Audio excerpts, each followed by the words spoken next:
I am a well in this great land, looking at its millions of boys and girls to draw from me the inexhaustible divinity and spread His grace everywhere as does the water drawn from a well. This is my story. The story of the son of Jainul Abdin and Ashama. The story of a lad who sold newspapers to help his brother. The story of a pupil reared by Shiva Subramanya Iyer and Ayadure Solomon. The story of a student taught by teachers like Pandale. The story of an engineer spotted by M.J.K. Menon and groomed by the legendary Professor Sarabhai. The story of a scientist tested by failures and setbacks. The story of a leader supported by a large team of brilliant and dedicated professionals.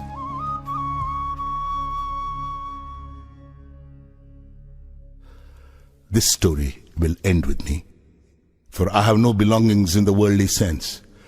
I have acquired nothing, built nothing, possessed nothing, no family, sons, daughters. I do not wish to set myself up as an example to others, but I believe that a few readers may draw inspiration and come to experience that ultimate satisfaction which can only be found in the life of the Spirit. God's providence is your inheritance. The bloodline of my great-grandfather Aul, my grandfather Pakir, and my father Jainul Abdin may end with Abdul Kalam. But God's grace will never cease, for it is eternal.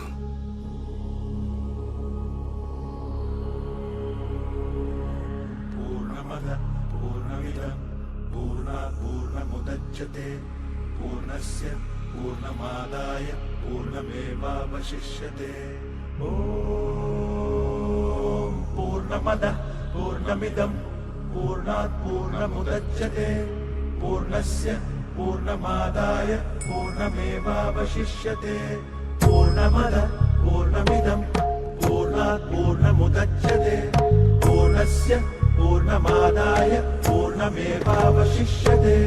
Purnamada Purnamidam Purnat Purnamudachyate Purnasya Purnamadaya Purnamevavashishyate.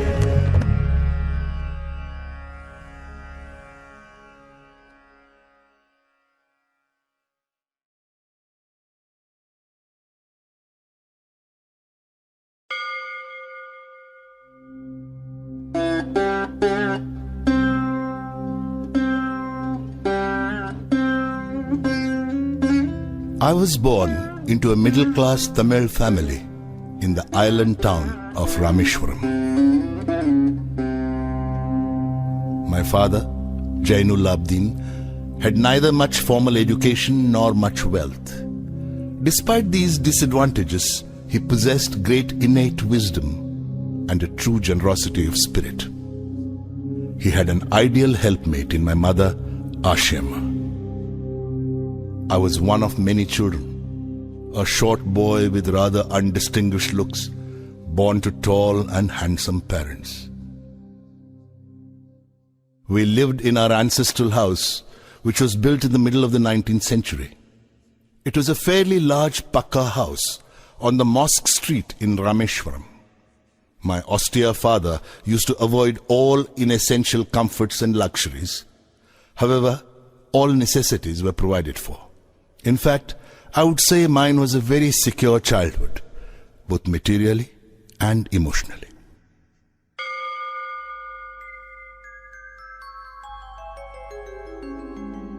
The famous Shiva temple, which makes Rameshwaram so sacred to pilgrims, was about a 10-minute walk from our house. Our locality was predominantly Muslim, but there were quite a few Hindu families too, living amicably with their Muslim neighbors. There was a very old mosque in our locality where my father would take me for evening prayers.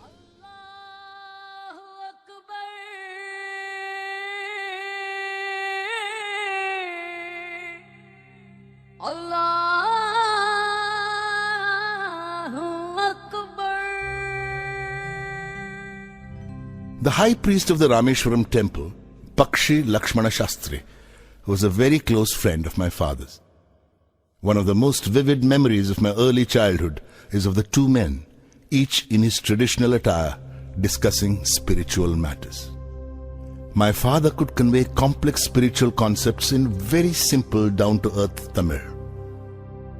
He once told me, "When troubles come, try to understand the relevance of your sufferings. Adversity always presents opportunities for introspection."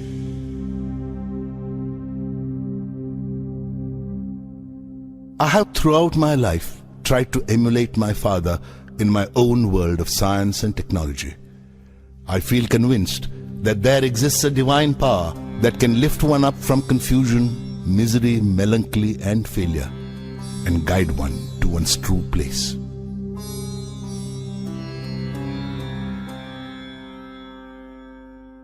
I was about 6 years old when my father embarked on the project of building a wooden sailboat to take pilgrims from Rameshwaram to Dhanushkodi and back.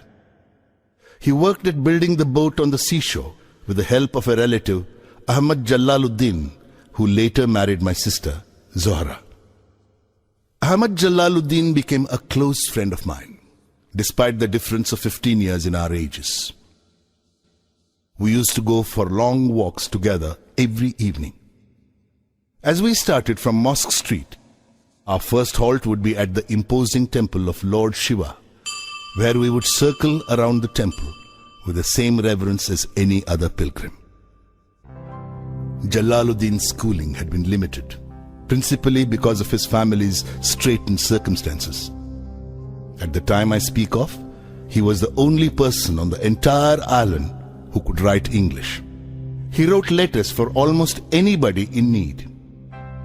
Jalaluddin always spoke to me about educated people, of scientific discoveries, of contemporary literature, and of the achievements of medical science. Another person who greatly influenced my childhood was my first cousin, Shamsuddin. He was the sole distributor for newspapers in Rameshwaram and a one-man operation. The newspapers would arrive at Rameshwaram station by the morning train. The Second World War broke out in 1939 when I was 8 years old. Soon India was forced to join the Allied forces and something like a state of emergency was declared. The first casualty came in the form of the suspension of the train halt at Rameshwaram station. The newspapers now had to be bundled and thrown out from the moving train on the Rameshwaram road between Rameshwaram and Dhanushkodi. That forced Shamsuddin to look for a helping hand to catch the bundles, and, as if naturally, I filled the slot. Shamsuddin helped me earn my first wages. Every child is born with some inherited characteristics into a specific socio-economic and emotional environment and trained in certain ways by figures of authority. I inherited honesty and self-discipline from my father. From my mother, I inherited faith in goodness and deep kindness. But it was the time I spent with Jalaluddin and Shamsuddin that perhaps contributed most to the uniqueness of my childhood and made all the difference in my later life.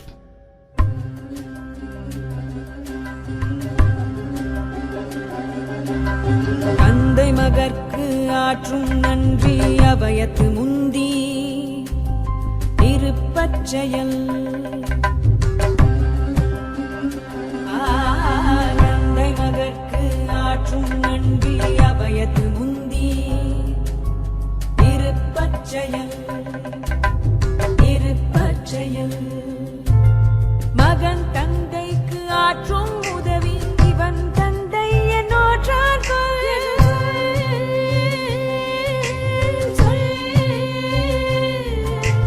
மகன் தந்தைக்கு ஆற்றும் உதவி இவன் தந்தை என்னோற்றார் எனும் சொல்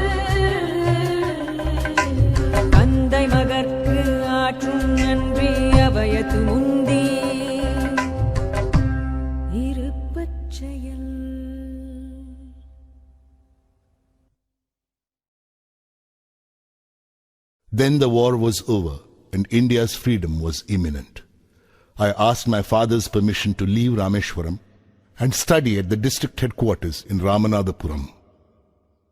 Shamsuddin and Ahmad Jalaluddin travelled with me to Ramanathapuram to enroll me in Schwartz High School.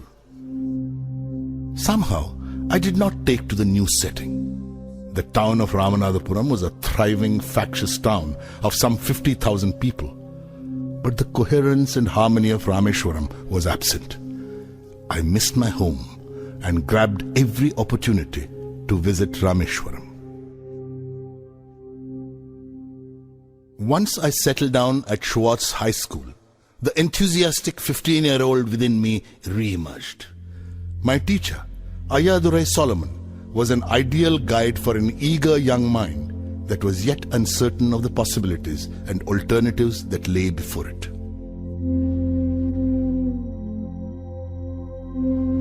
During my stay at Ramanathapuram, my relationship with him grew beyond that of teacher and pupil.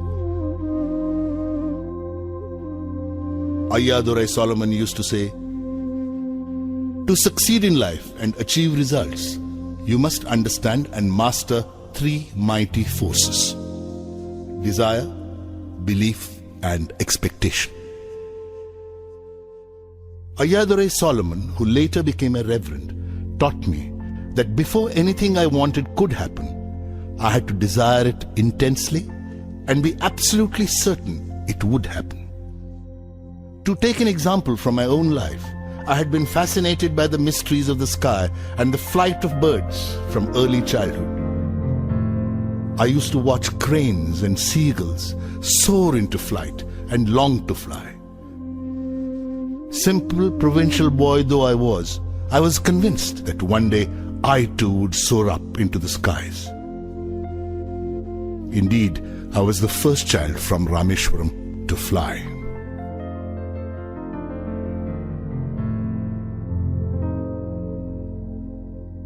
By the time I completed my education at Schwartz, I was a self-confident boy determined to succeed. The decision to go in for further education was taken without a second thought. In 1950, I arrived at St. Joseph's College, Trichy, to study for the intermediate examination. When I later joined the BSc degree course at St. Joseph's, I was unaware of any other option for higher education, nor did I have any information about career opportunities available to a student of science. Only after obtaining a BSc did I realize that physics was not my subject. I had to go into engineering to realize my dreams. I wonder why some people tend to see science as something which takes man away from God. For me, science has always been the path to spiritual enrichment and self-realization.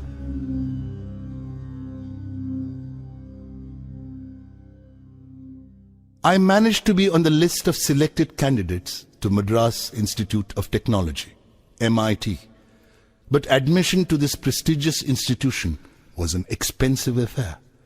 Around 1,000 rupees was required, and my father could not spare that much money. My sister, Zohra, mortgaged her gold bangles and chain to settle my fee. I was deeply touched by her determination to see me educated and by her faith in my abilities.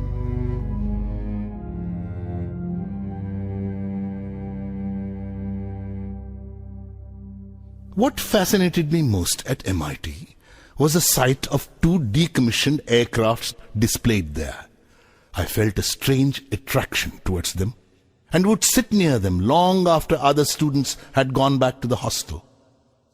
After completing my first year, when I had to opt for a specific branch, I almost spontaneously chose aeronautical engineering. In the course of my education at MIT, 3 teachers shaped my thinking: Professor Sponder, Professor K.A.V. Pandale, and Professor Narsingrao. Professor Sponder taught me technical aerodynamics. I consulted him before opting for aeronautical engineering. He told me that one should never worry about one's future prospects. Instead, it was more important to lay sound foundations, to have sufficient enthusiasm and an accompanying passion for one's chosen field of study. I myself would like to tell all novitiate engineering students that when they choose their specialization, the essential point is to consider whether the choice articulates their inner feelings and aspirations. Professor K.A.V. Pandalai taught me aerostructure design and analysis. He was a cheerful, friendly and enthusiastic teacher who brought a fresh approach to every year's teaching course. Professor Narsingh Rao was a mathematician who taught us theoretical aerodynamics. After attending his classes, I began to prefer mathematical physics to any other subject.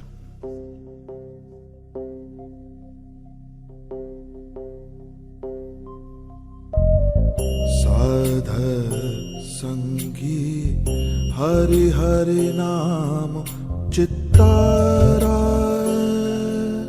चित्तारा साध संगी हरि हरि नाम चित्तारा सहजी अनंतु होवे दिनु राति अंकुर भलो हमारा साध संगी साध संगी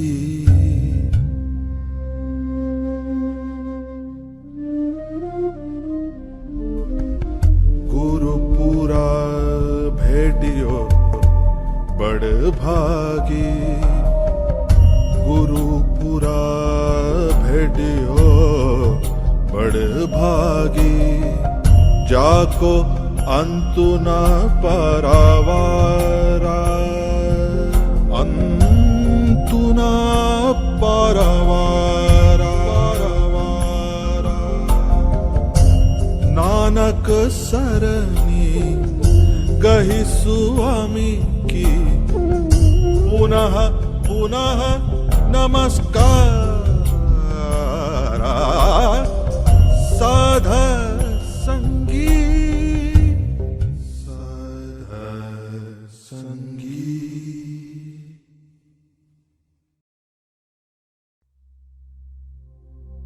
From MIT, I went to Hindustan Aeronautics Limited, HAL, at Bangalore as a trainee.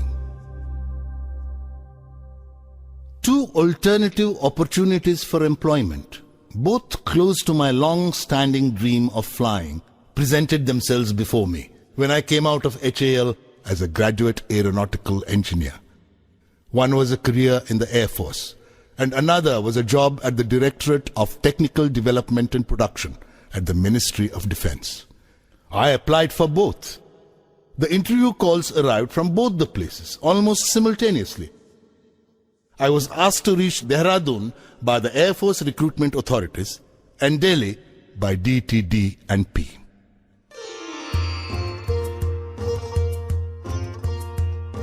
My destination was more than 2,000 kilometers away and was to be my first encounter with the vastness of my motherland.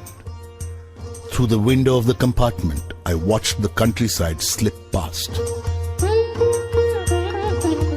It is astonishing how the landscape changes as one moves northwards. I halted for a week in Delhi and appeared for the interview at DTD&P. I did well at the interview. Then I proceeded to Dehradun for my interview at the Air Force Selection Board.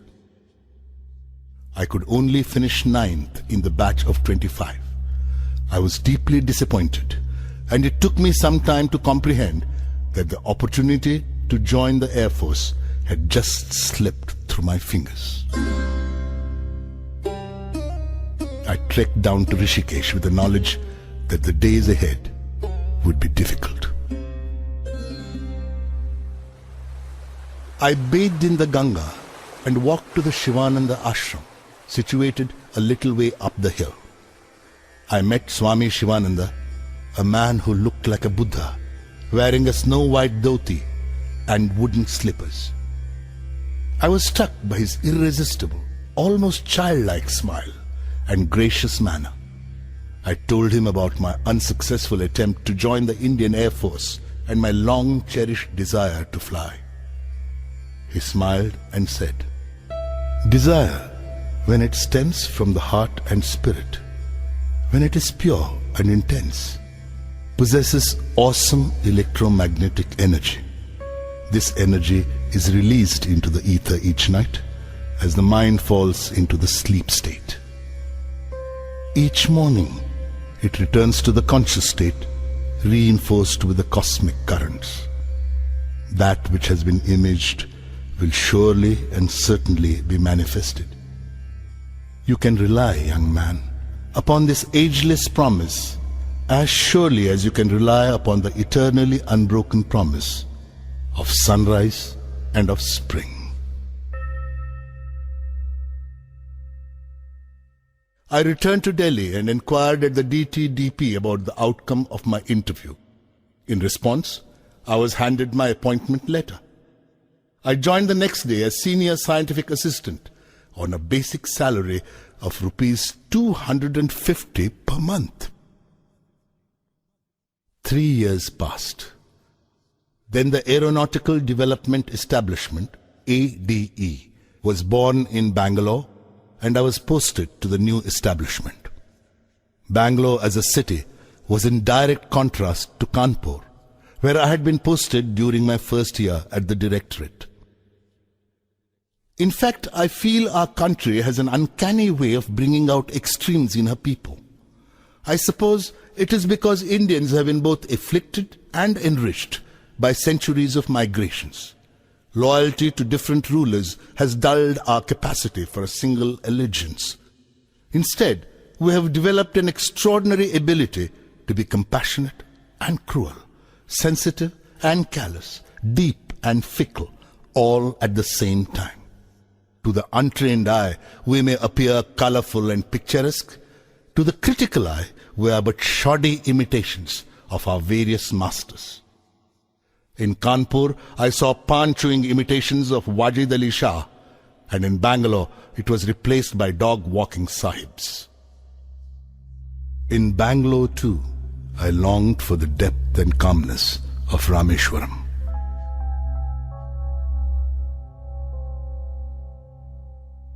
The workload at ADE during the first year was quite light.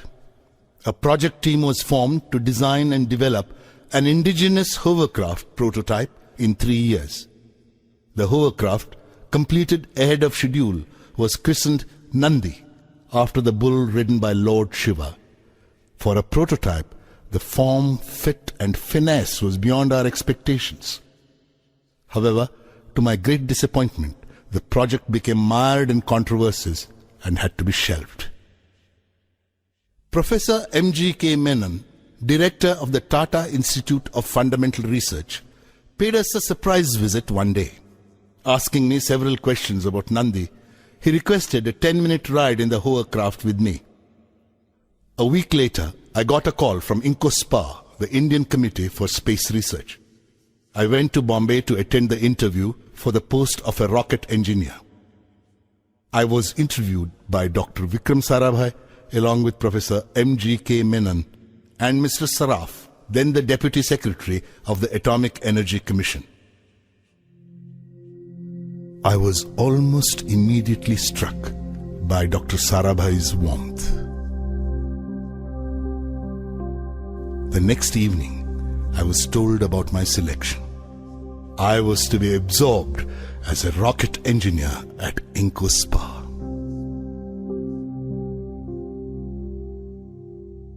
Sometime in the latter half of 1962, INCOSPA took the decision to set up the Equatorial Rocket Launching Station at Thumba, a sleepy fishing village near Trivandrum in Kerala. This was the quiet beginning of modern rocket-based research in India.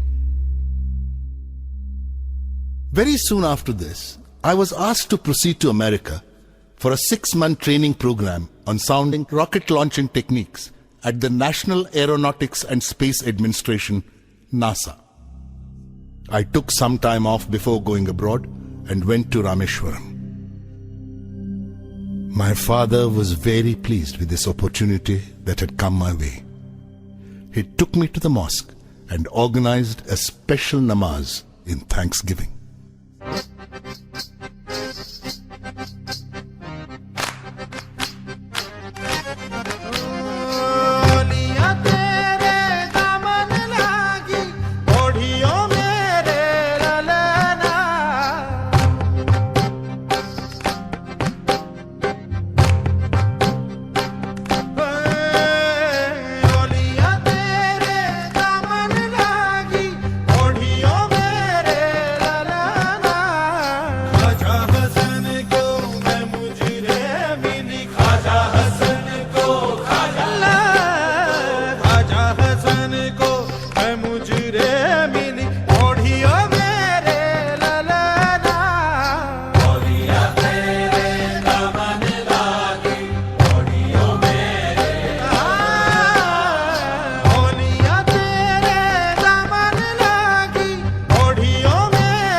I started my work at NASA at the Langley Research Center in Hampton, Virginia. Later, I went to the Goddard Space Flight Center at Greenbelt, Maryland. My impression of the American people can be summarized by a quotation from Benjamin Franklin. Those things that hurt instruct. I realized that people in this part of the world meet their problems head-on. What makes life in Indian organizations difficult is the widespread prevalence of contemptuous pride. It stops us from listening to our juniors, subordinates, and people down the line. You cannot expect a person to deliver results if you humiliate him, nor can you expect him to be creative if you abuse him or despise him. The line between firmness and harshness, between strong leadership and bullying, between discipline and vindictiveness is very fine, but it has to be drawn. On the 21st of November 1963, soon after my return from NASA, India's first rocket launch took place. It was a sounding rocket called Nike Apache, made at NASA. After the successful launch of Nike Apache, Professor Sarabhai chose to share with us his dream of an Indian satellite launch vehicle. The development of Indian rockets in the 20th century can be seen as a revival of the 18th century dream of Tipu Sultan. When Tipu Sultan was killed, the British captured more than 700 rockets and subsystems of 900 rockets in the Battle of Tirukkanhalli in 1799. His army had 27 brigades called Kushuns, and each brigade had a company of rocketmen called Jurks. These rockets had been taken to England by William Congreve and were subjected by the British to what we call reverse engineering today. With the death of Tipu, Indian rocketry also met its demise, at least for 150 years. Rocketry was reborn in India thanks to the technological vision of Prime Minister Jawaharlal Nehru. Professor Sarabhai took the challenge of giving physical dimensions to this dream. Very many individuals with myopic vision questioned the relevance of space activities in a newly independent nation which was finding it difficult to feed its population. But neither Prime Minister Nehru nor Professor Sarabhai had any ambiguity of purpose. Their vision was very clear. If Indians were to play a meaningful role in the community of nations, they must be second to none in the application of advanced technologies to their real-life problems. They had no intention of using it merely as a means to display our might. Slowly but surely, 2 Indian rockets were born at Tumba. They were christened Rohini and Menaka. The following year, Professor Sarabhai wanted to see me urgently in Delhi. At the meeting, I was introduced to Group Captain V.S. Narayanan from Air Headquarters. Professor Sarabhai unfolded his plan of developing RATO, Rocket-Assisted Takeoff System for military aircraft. By that evening, the news was out. India was taking up indigenous development of a device to help short-run takeoffs by high-performance military aircraft, and I was to head the project. I was filled with many emotions: happiness, gratitude, a sense of fulfillment. And these lines from a little-known poet of the 19th century crossed my mind. For all your days prepare, and meet them ever alike. When you're the anvil, bear. When you're the hammer, strike. Two significant developments occurred during the work on RATO. The first was the release of a 10-year profile for space research in the country, prepared by Professor Sarabhai. To me, it was the romantic manifesto of a person deeply in love with the space research program in his country. The second development was the formation of a missile panel in the Ministry of Defence. Both Narayanan and I were inducted as members. The Future Satellite Launch Vehicle, SLV, had also been conceived by this time. Professor Sarabhai had already handpicked a team to give form to his dream of an Indian SLV. I consider myself fortunate to have been chosen to be the project leader. Professor Sarabhai gave me the additional responsibility of designing the fourth stage of the SLV. It was my usual practice to brief Professor Sarabhai after every missile panel meeting. After attending one such meeting in Delhi, on the 30th of December 1971, I was returning to Trivandrum. Professor Sarabhai was visiting Tumba that very day to review the SLV design. I spoke to him on the telephone from the airport lounge about the salient points that had emerged at the panel meeting. He instructed me to wait at the Trivandrum airport and to meet him there. When I reached Trivandrum, a pall of gloom hung in the air. I was informed that Professor Sarabhai was no more. He had passed away a few hours ago following a cardiac arrest. I was shocked to the core. It had happened within an hour of our conversation. It was a great blow to me. I consider Professor Sarabhai as the Mahatma Gandhi of Indian science, generating leadership qualities in his team and inspiring them through both ideas and example.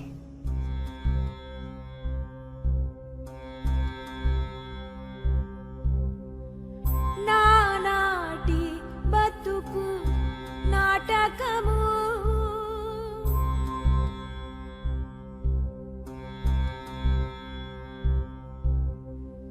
Nanati batuku natakamu Kanaga kannadi kaivalyamu Kanaga kannadi kaivalyamu Nanati batuku natakamu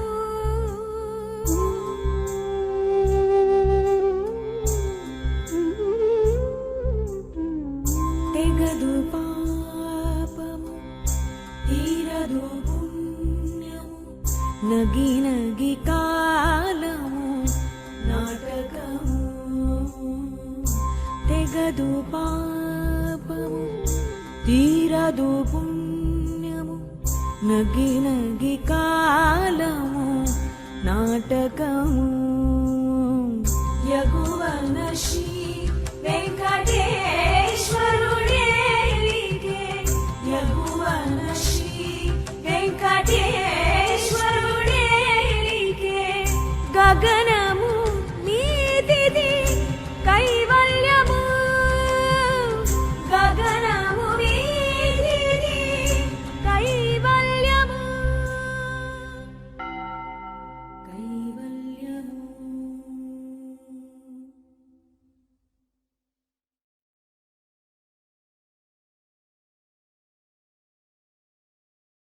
After an interim arrangement with Professor M.G.K. Menon at the helm, Professor Satish Dhawan was given the responsibility of heading the Indian Space Research Organization, ISRO.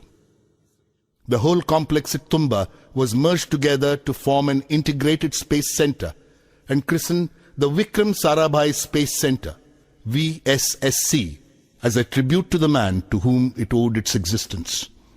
The renowned metallurgist Dr. Brahm Prakash took over as its first director. Anyone who has taken up the responsibility to lead a team can be successful only if he is sufficiently independent, powerful, and influential in his own right to become a person to reckon with.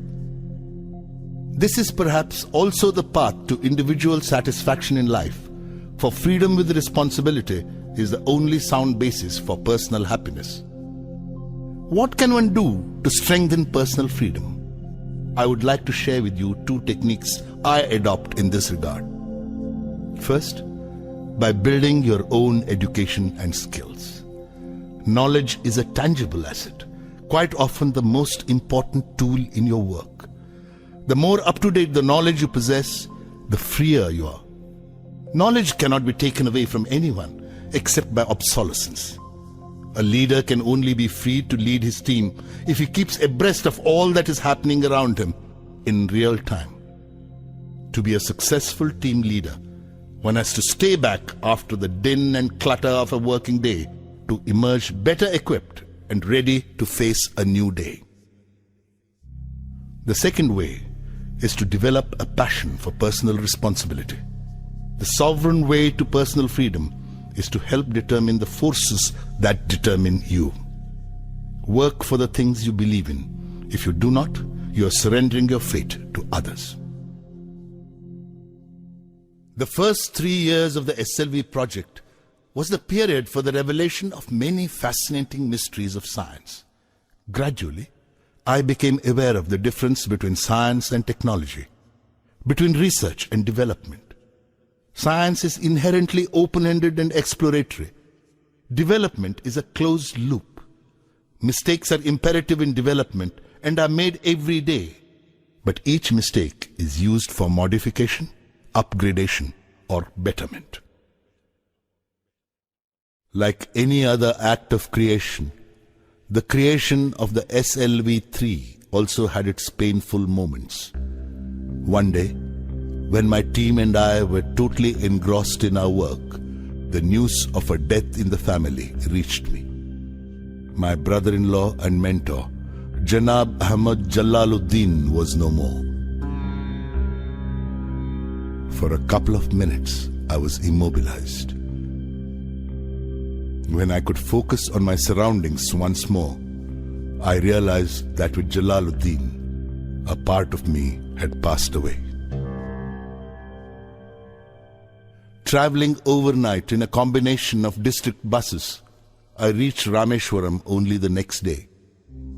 I had no words for Zohra or for my niece Mehboob, both of whom were crying uncontrollably. I had no tears to shed. For many days back in Tumba, I felt a sense of futility I had never known before about everything I was doing. I had long talks with Professor Dhawan. He told me that my progress on the SLV project would bring me solace. The confusion would first lessen and would later pass away altogether.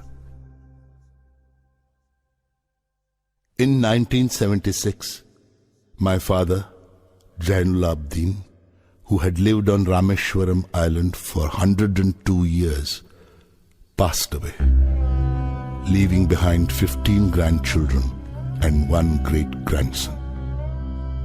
In worldly terms, it was the death of just another old man. No public mourning was organized. No flags were lowered to half-mast. No newspaper carried an obituary for him. He was not a politician, a scholar, or a businessman. He was a plain and transparent man. His life inspired the growth of all that was benign and angelic, wise and noble.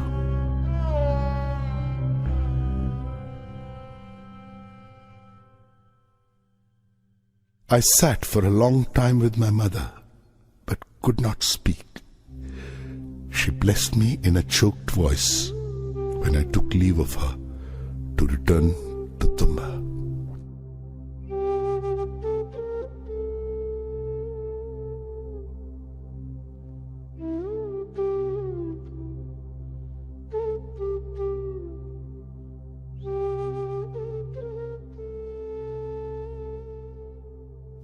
The SLV-3 Apogee rocket, scheduled to be flight tested in France, was mired with problems. I had to rush to France to sort them out. Before I could depart, I was informed that my mother had passed away. With 3 deaths in the family, I needed total commitment to my work in order to keep performing. The desire to work at optimum capacity leaves hardly any room for anything else. With this total commitment and single-mindedness, the SLV-3 dream was finally realized in the middle of 1979. We had scheduled the first experimental flight trial of SLV-3 for the 10th of August 1979. The 23-meter-long 4-stage SLV rocket, weighing 17 tons, took off elegantly at 7:58 hours.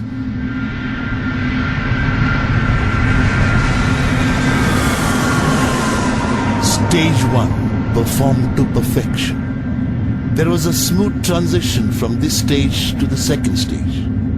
We were spellbound to see our hopes flying in the form of SLV-3. Suddenly, the spell was broken. The second stage went out of control. The flight was terminated after 317 seconds, and the vehicle's remains, including my favorite 4th stage with the payload, splashed into the sea, 560 kilometers off Sriharikota. The incident caused us profound disappointment. I felt a strange mix of anger and frustration. Completely drained, mentally as well as physically, I went straight to my room and slumped onto the bed. A gentle touch on my shoulder woke me up. It was late in the afternoon, almost approaching evening. I saw Dr. Brahm Prakash sitting by my bedside. I was deeply touched by his affection and concern. I was sad, but not alone.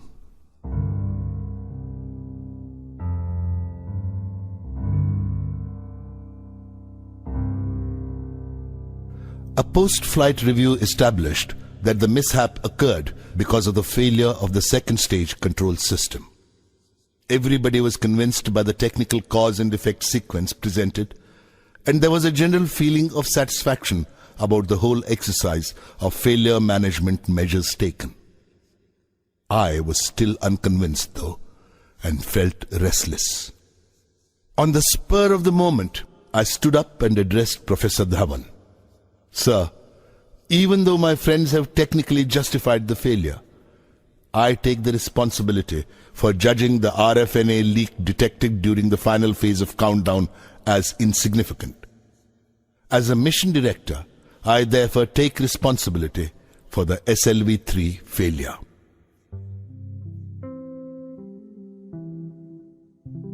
The pursuit of science is a combination of great elation and great despair. I went over many such episodes in my mind. The idea that a man could land on the moon, developed by a Russian mathematician, was realized after nearly 4 decades, and by the United States at that. Professor Chandrasekhar had to wait nearly 50 years before receiving the Nobel Prize for his discovery of the Chandrasekhar limit. a discovery made while he was a graduate student at Cambridge in the 1930s. How many failures must Von Braun have gone through before his Saturn launch vehicle put man on the moon? To live only for some unknown future is superficial. It's like climbing a mountain to reach the peak without experiencing its sides. The sides of the mountain sustain life, not the peak. This is where things grow, experience is gained, and technologies are mastered. The importance of the peak lies only in the fact that it defines the sides. I went in little steps, just one step after another, but each step towards the top.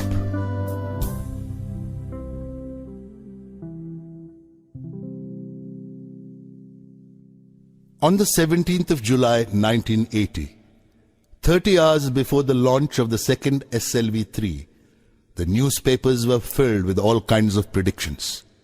Many reports preferred to trace the history of the first SLV-3 flight and recalled how the third stage had failed to ignite because of lack of fuel and the rocket had nosedived into the ocean. Some were a general prognosis of all that ailed our country and related it to the SLV-3. I knew that the next day's launch was going to decide the future of the Indian space program. In fact, to put it simply, the eyes of the whole nation were on us. In the early hours of the next day, the 18th of July 1980, at 8:03 hours to be precise, India's first satellite launch vehicle, SLV-3, lifted off.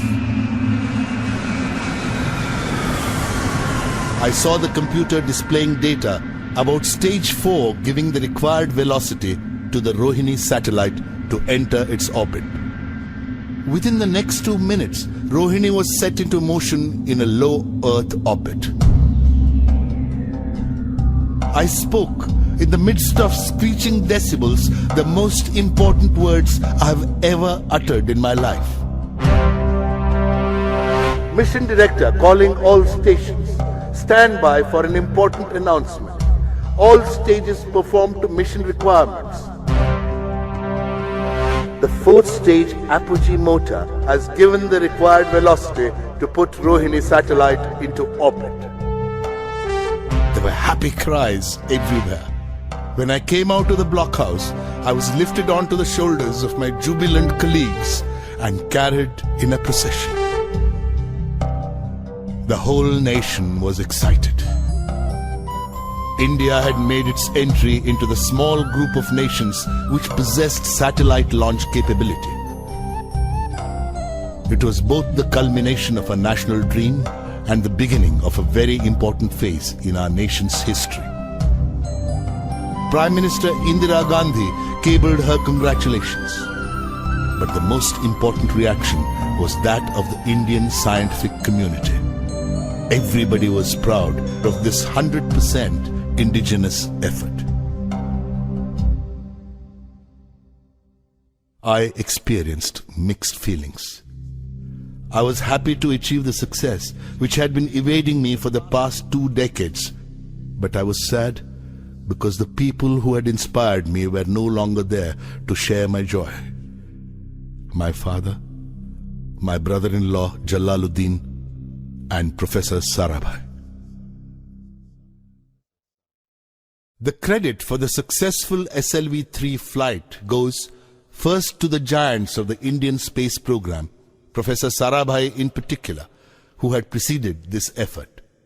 Next, to the hundreds of VSSC personnel who had through sheer willpower proved the mettle of our countrymen, and also, not least, to Professor Dhawan and Dr. Brahm Prakash, who had led the project.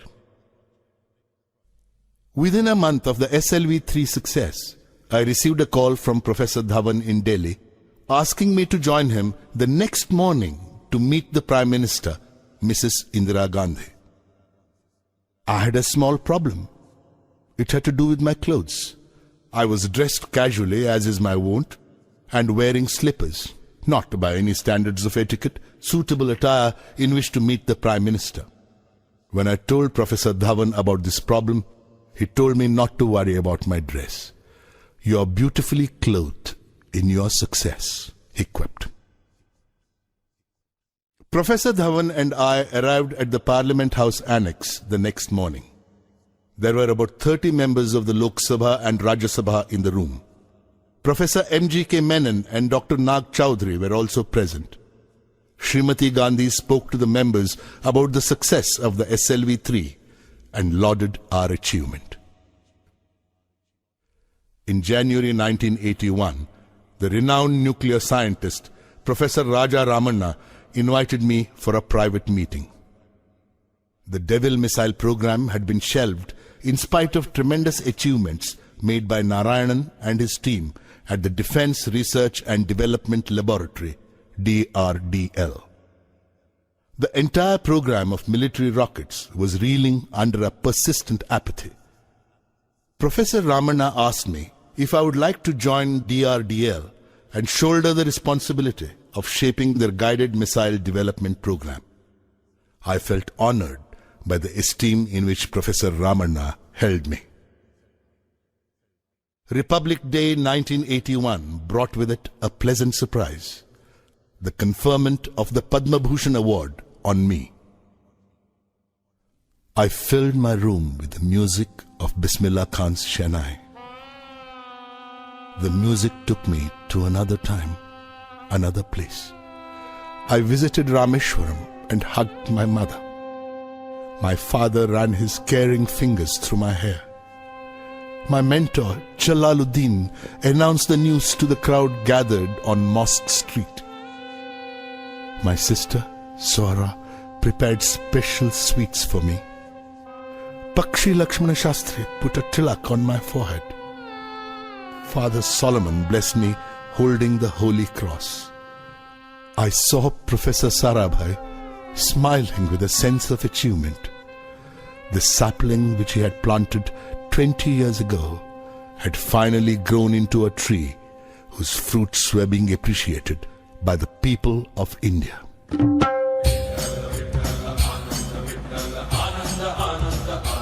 ओ आनंदाचे डोही आनंद तरंग आनंदाचे डोही आनंद तरंग आनंदाची अंग आनंदाचे आनंदाची अंग आनंदाचे आनंदाचे डोही आनंद तरंग आनंदाचे डोही आनंद तरंग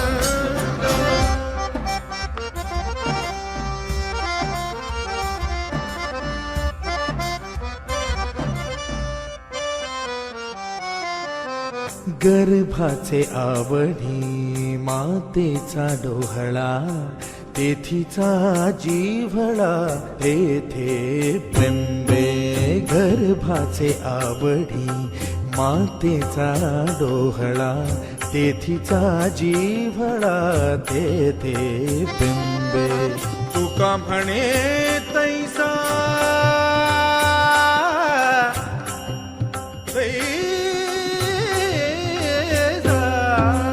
तुका म्हणे तैसा ओतला ठसा अनुभव सरीसा मुखाला आनंदाचे डोही आनंद तरंग आनंदाची अंग आनंदाचे आनंदाचे डोही आनंद तरंग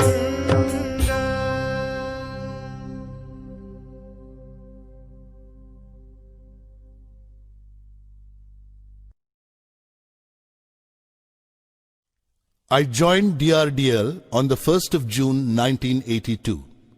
To the horror of many old-timers, I started inviting people from the Indian Institute of Science, Indian Institutes of Technology, Council for Scientific and Industrial Research, Tata Institute of Fundamental Research, and many other educational institutions where related experts could be found. I felt that the stuffy work centers of DRDL needed a breath of fresh air. I made a presentation in the South Block. Although some questioned our ambitious proposal, everyone was excited about the idea of India having her own missile systems. When the Defence Minister, R. Venkatraman, suggested that we launch an integrated guided missile program instead of making missiles in phases, we could not believe our ears. The proposal of the missile development project had been turned overnight into the blueprint of an integrated program with far-reaching consequences. When I presented the government-sanctioned letter before the Missile Technology Committee at DRDL, they were enthused with fire and action. The proposed projects were christened in accordance with the spirit of India's self-reliance. Thus, the surface-to-surface weapon system became Prithvi, the earth. The tactical core vehicle was called Trishul, the trident of Lord Shiva. The surface-to-air defense system was named Akash, the sky, and the anti-tank missile project Nag, Cobra. I gave the name Agni, fire, to my long-cherished dream of REX, Re-Entry Experiment Launch Vehicle.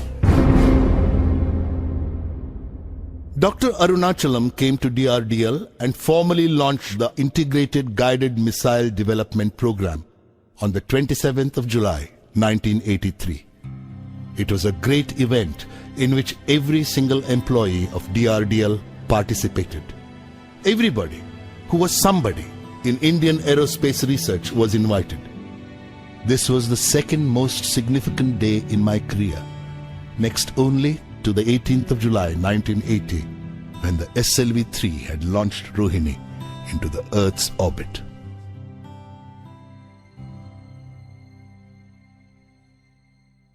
The launch of the Integrated Guided Missile Development Program was like a bright flash on the Indian scientific firmament. Missile technology had been considered the domain of a few selected nations in the world. People were curious to see how we were going to achieve all that was promised. We were at a meeting laying down the targets for 1984 when news came of Dr. Brahm Prakash's death on the evening of the 3rd of January at Bombay. It was a great emotional loss for me. His compassion and humility were exemplary. His healing touch on the day of the failed SLV-E1 flight surfaced in my memory, serving to deepen my sorrow.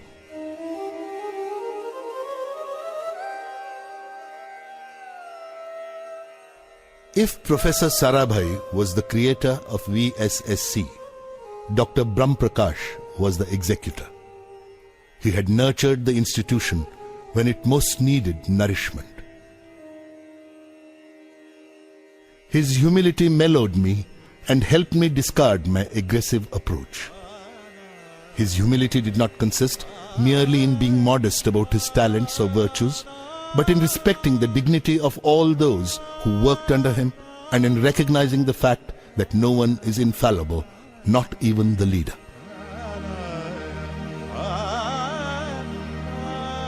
He was an intellectual giant with a frail constitution. He had a childlike innocence, and I always considered him a saint among scientists.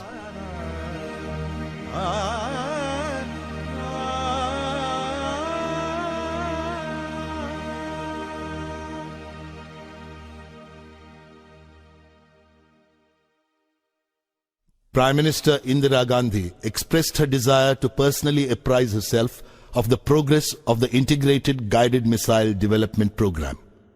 The entire organization was filled with an aura of excitement.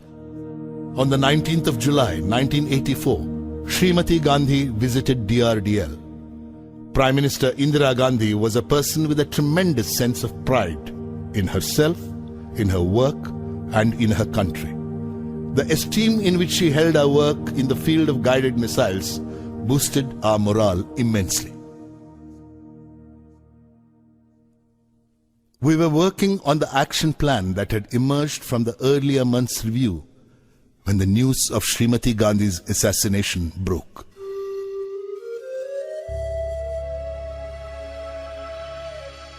Srimati Gandhi's death was a tremendous loss to the scientific community. She had given impetus to scientific research in the country.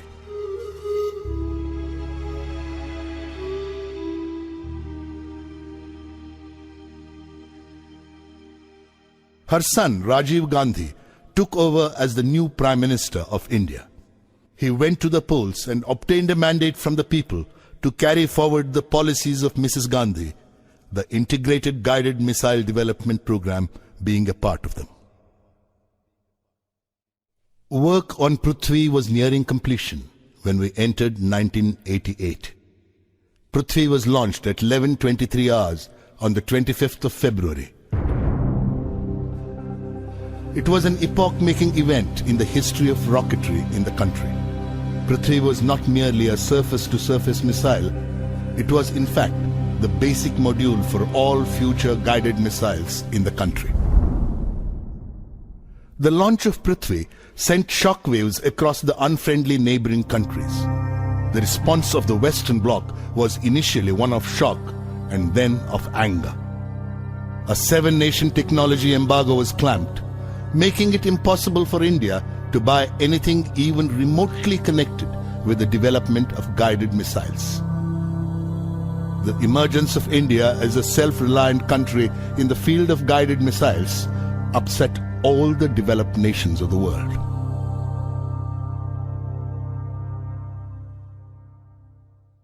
The Agni team was comprised of more than 500 scientists. Many organizations were networked to undertake this huge effort of launching Agni. The Agni launch had been scheduled for the 20th of April 1989. This was going to be an unprecedented exercise. Unlike space launch vehicles, a missile launch involves wide-ranging safety hazards. All activities preparatory to the launch went according to schedule. We had decided to move the people living in nearby villages to safety at the time of the launch. This attracted media attention and led to much controversy. By the time the 20th of April 1989 arrived, the whole nation was watching us. Foreign pressure was exerted through diplomatic channels to abort the flight trial, but the Indian government stood behind us like a rock and staved off any distraction to our work. We were at T14 seconds when the computer signaled hold, indicating that one of the instruments was functioning erratically. This was immediately rectified. Meanwhile, the downrange station asked for a hold. In another few seconds, multiple holds were necessitated, and this resulted in irreversible internal power consumption. We had to abort the launch. The missile had to be opened up to replace the onboard power supplies. The press was up in arms and fielded various interpretations of the postponement of the flight to suit the fancies of the readership. Cartoonist Sudhir Dar sketched a shopkeeper returning a product to the salesman, saying that like Agni, it would not take off. Another cartoonist showed one Agni scientist explaining that the launch was postponed because the press button did not make contact. The Hindustan Times showed a leader consoling press reporters. There is no need for any alarm. It's a purely peaceful, non-violent missile. After a detailed analysis conducted virtually round the clock for the next 10 days, our scientists had the missile ready for launch on the 1st of May, 1989. But again, during the automatic computer checkout period at T10 seconds, a hold signal was indicated. A closer inspection showed that one of the control components, S1 TVC, was not working according to the mission requirements. The launch had to be postponed yet again. Now, such things are very common in rocketry and quite often happen in other countries too. But the expectant nation was in no mood to appreciate our difficulties. The Hindu carried a cartoon by Keshav, showing a villager counting some currency notes and commenting to another, "Yes, it's the compensation for moving away from a hut near the test site. A few more postponements and I can build a house of my own." Another cartoonist designated Agni as IDBM, intermittently delayed ballistic missile. Amul's cartoon suggested that what Agni needed was to use their butter as fuel. Detailed analysis of the component failure during the second attempt led to the refurbishment of the control system. Finally, the launch was scheduled for the 22nd of May. The previous night, Dr. Arunachalam, General K.N. Singh and I were walking together with the Defense Minister, K.C. Pant. It was a full moon night. It was high tide, and the waves crashed and rolled as if singing of God's glory and power. Would we succeed with the Agni launch tomorrow? This question was foremost in all our minds.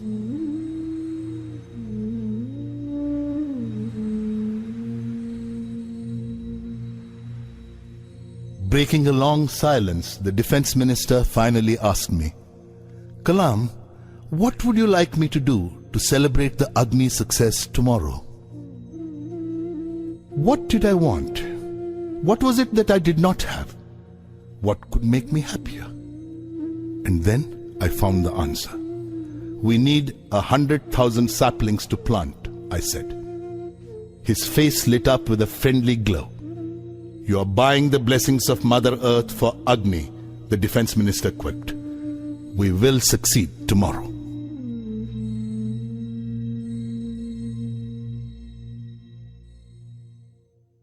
The next day, Agni took off at 7:10 hours. It was a perfect launch. The missile followed a textbook trajectory. All flight parameters were met. It was like waking up to a beautiful morning from a nightmarish sleep. We had reached the launch pad after 5 years of continuous work at multiple work centers. We had lived through the ordeal of a series of snags in the last 5 weeks. We had survived pressure from everywhere to stop the whole thing, but we had done it at last. It was one of the greatest moments of my life. A mere 600 seconds of elegant flight washed off our entire fatigue in an instant. What a wonderful culmination of our years of labor. I wrote in my diary that night, "Do not look at Agni as an entity directed upward to deter the ominous or exhibit your might. It is fire in the heart of an Indian. Do not even give it the form of a missile, as it clings to the burning pride of this nation, and thus is bright." Prime Minister Rajiv Gandhi called the Agni launch a major achievement in our continuing efforts to safeguard our independence and security by self-reliant means. The technology demonstration through Agni is a reflection of our commitment to the indigenous development of advanced technologies for the nation's defense. Till the Agni launch, the Indian Armed Forces had been structured for a strictly defensive role, to safeguard our nation, to shield our democratic processes from the turbulence in the countries around us, and to raise the cost of any external intervention to an unacceptable level. With Agni, India had reached the stage where she had the option of preventing wars involving her. स्वधर्मम् अपि चावेक्ष्य न विकम्पितुम् अर्हसि धर्म्यात् युद्धश्रेयोऽन्यक्षत्रियस्य न विद्यते स्वधर्मम् अपि चावेक्ष्य न विकम्पितुम् अर्हसि धर्म्यात् युद्धश्रेयोऽन्यक्षत्रियस्य न विद्यते अदच्चेत्त्वम् इमं धर्म्यं सङ्ग्रामं न करिष्यसि तदस्वधर्मं कीर्तिं च हित्वा पापम् अवाप्स्यसि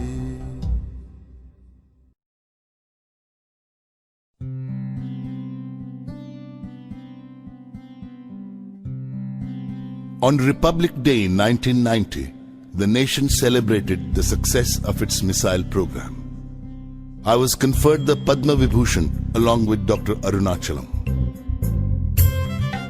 Memories of the Padma Bhushan awarded a decade ago came alive. I still lived more or less as I had lived then, in a room 10 feet wide and 12 feet long, furnished mainly with books, papers, and a few pieces of hired furniture. The only difference was at that time my room was in Trivandrum and now it was in Hyderabad. The mess bearer brought me my breakfast of idlis and buttermilk and smiled in silent congratulation for the award. I was touched by the recognition bestowed on me by my countrymen.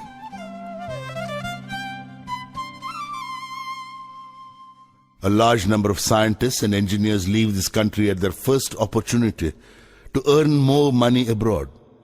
It is true that they definitely get greater monetary benefits, but could anything compensate for this love and respect from one's own countrymen? On the 15th of October, 1991, I turned 60. I looked forward to retirement and planned to open a school for the less privileged children. It was during this period that I decided to put down my memoirs and express my observations and opinions on certain issues. The biggest problem Indian youth faced, I felt, was a lack of clarity of vision, a lack of direction. It was then that I decided to write about the circumstances and people who made me what I am today. The idea was not merely to pay tribute to some individuals or highlight certain aspects of my life. What I wanted to say was that no one, however poor, underprivileged or small, need feel disheartened about life. Problems are a part of life. Suffering is the essence of success. As someone said, God has not promised skies always blue, flower-strewn pathways all our life through. God has not promised sun without rain, joy without sorrow, peace without pain. I will not be presumptuous enough to say that my life can be a role model for anybody. But some poor child living in an obscure place, in an underprivileged social setting, may find a little solace in the way my destiny has been shaped. It could perhaps help such children liberate themselves from the bondage of their illusory backwardness and hopelessness. Irrespective of where they are right now, they should be aware that God is with them. And when He is with them, who can be against them? Let the latent fire in the heart of every Indian acquire wings, and the glory of this great country light up the sky.